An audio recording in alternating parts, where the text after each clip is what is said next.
It's been almost half a decade since the last Star Wars game came out. The Force Unleashed 2, which received mixed responses, left much to be desired. Fans also wanted a new Battlefront, which was supposed to make its debut last generation, but never happened. This year, Star Wars fans finally got both prayers answered, a new big Star Wars game and a new Battlefront. And while it may not reach the height of our expectations, it does justice to the Star Wars brand.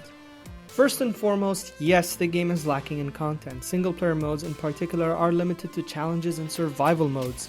On consoles, players can experience these in split-screen mode, however, oddly enough, this feature has been omitted from the PC version. While its single-player experience is sparse, the game's multiplayer is the heart of Battlefront. Various modes such as Walker Assault pits rebels against Empire in big-scale 40-player battles. Rebel players would need to hold their ground and destroy the giant AT-AT walkers, while the Empire troops push through. It's easily the most immersive mode, as everything ranging from heroes, fighters, and even walkers play a vital role here. Other modes such as Heroes vs Villains let players instantly jump in their favorite iconic hero or villain from the original trilogy. Similarly, Squadron Assault mode lets players instantly pilot their favorite iconic spacecraft. The more traditional shooter fan will also find modes such as Defend the Drop Zone and Blast as something that focuses on small quarter battles. Battlefront is quite easily the best looking game this year. The attention to detail is just astounding. DICE has heavily invested in bringing the Star Wars universe to life like no other game before it, and it worked. Even on consoles, the game runs smoothly at 60 frames per second. I mean, I don't know what sort of wizardry they applied here, but it just shines regardless of which platform you choose. The audio is also just as impressive, with sound effects that are identical to the movies. Things such as the X-Wing engine or the little droid sound are just authentic. Graphics aside, the gameplay or gunplay is handled with care. Aiming and shooting feels right, and flying around is easy this time despite DICE's record of horrible flight controls.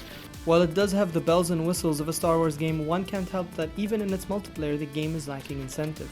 In previous Battlefronts, for instance, players could choose between prequels or the original trilogy timeline of weapons and characters.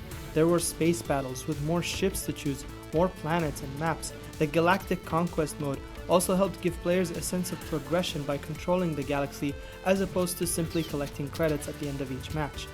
Point is, there's stuff missing here, and it's obvious. It also doesn't help that there are no classes, and instead, players would need to resort to star cards in order to use a sniper or unique weapon.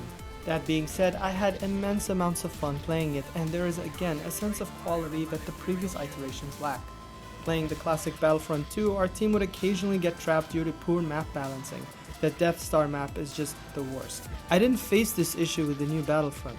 What Star Wars Battlefront lacks in quantity makes up for it in quality. While more is definitely coming via DLC, most likely being based off the new Star Wars movie, even in its standalone version, I simply can't stop playing Battlefront. The nostalgia, the attention to detail, and quality helps sell the game. But if you're not a Star Wars fan or was looking for something more, you may need to skip this one.